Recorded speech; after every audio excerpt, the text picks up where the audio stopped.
Today, let us turn to a subject that concerns everyone, yet is often misunderstood: financial management. When people hear the phrase, their minds instinctively jump to money, how to earn it, preserve it, multiply it. But money is only the outer shell. The essence of financial management is not the management of money, but the management of one's scarce and irreplaceable resources. And the scarcest resource is not money. Anything that can be bought with money is, in the grand scheme of things, inexpensive. More precious than money is time, and more precious than time is attention, the quiet force that determines the quality of your life. Time is equal for all, 24 hours a day, no more, no less. But attention is unequal. It is the lens through which time becomes meaningful. Two people may live the same number of hours, yet one lives deeply while the other merely passes through the days. The difference lies in where their attention rests. When I was young, I came to understand a simple but powerful truth. There are only three business models in life.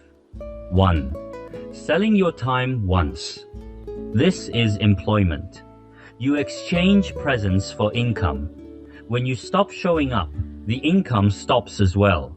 It is honest but bounded. 2. Selling your time repeatedly. This is creation. You produce something once, a book, a course, a design, a system, and it continues to generate value long after your effort has ended. This is time extended beyond the body. 3. Buying other people's time and selling it. This is leverage. You build structures that multiply your impact. Most enterprises, large or small, operate on this principle.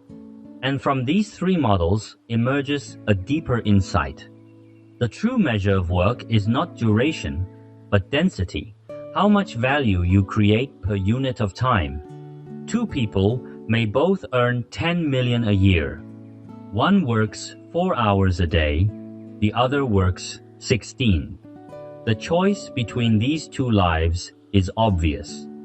The one who works 4 hours has 12 hours left to think, learn, reflect, and grow. And it is in these quiet hours that one's value compounds. The question of passive income. Young people often ask, how do I obtain passive income? They ask it with the same longing as someone asking whether there is a path to health that does not involve exercise. The answer is simple, though not always easy. Begin with something you genuinely enjoy. Interest is the seed of mastery. Mastery is the foundation of value. And value, once created, can be multiplied. But what if you do not yet know what you enjoy? Then, choose the path that requires the least prediction and the least ego. Broad market ETFs or stable income-producing real estate. Picking individual stocks is like searching for a needle in the ocean possible, but requiring immense knowledge and constant vigilance. If you do not wish to search for the needle, simply buy the entire ocean. That is the philosophy behind index investing. Its logic is elegant. Human civilization tends to progress. Productivity tends to rise. Innovation tends to continue.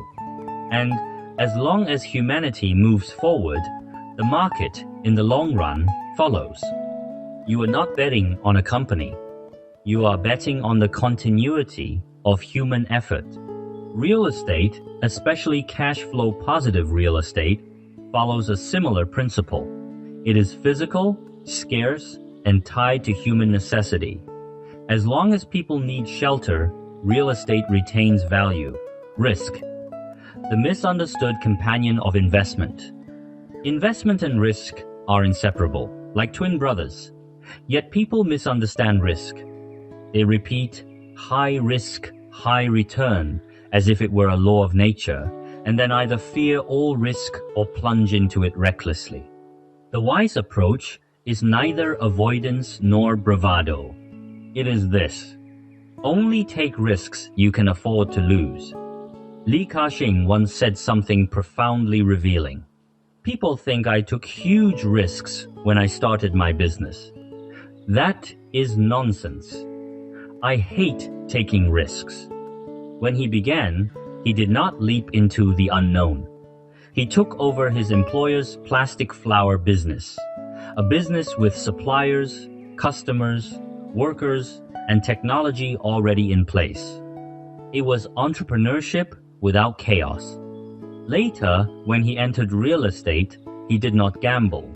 He studied the field for years, waited until he understood it, waited until he had enough capital, and waited until prices were low.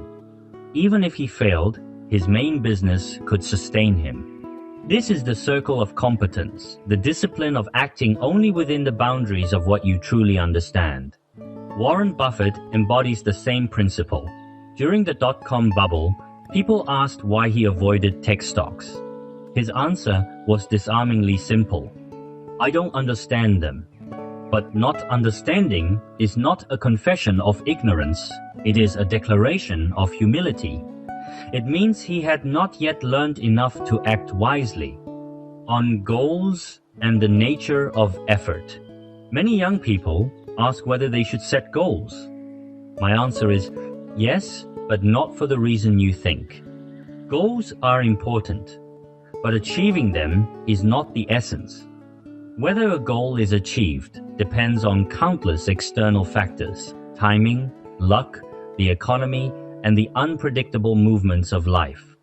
The true purpose of a goal is to orient your actions, to give your life a direction, to ensure you are moving, not drifting. Even if the goal is not reached, the movement toward it transforms you. Consider Edison. He failed more than 6,000 times while inventing the light bulb. When asked if he felt discouraged, he replied, "Discouraged?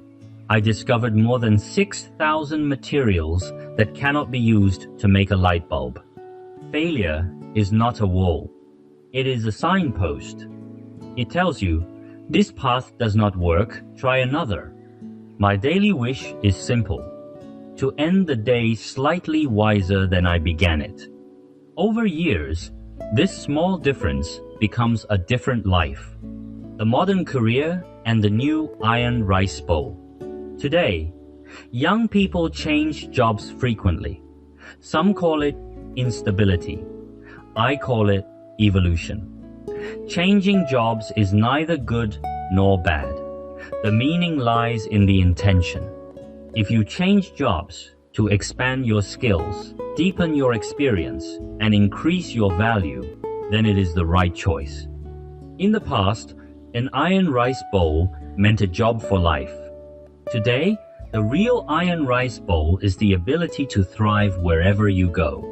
To achieve this, you must treat yourself as a product, something to be refined, improved, and made valuable. Most resumes list experience rather than achievement. I worked on process improvement for 3 years. That is experience. I led 3 process improvement projects that increased annual profit by 15 million. That is achievement. One describes time spent. The other describes value created. Networking follows the same principle.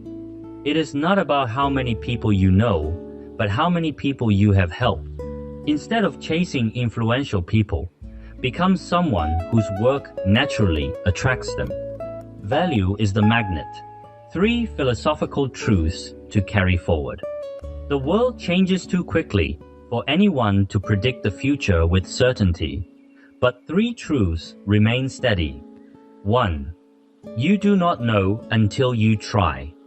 As long as you can afford to lose, and as long as each attempt leaves you wiser, you are progressing. 2. Financial freedom is not the abundance of money.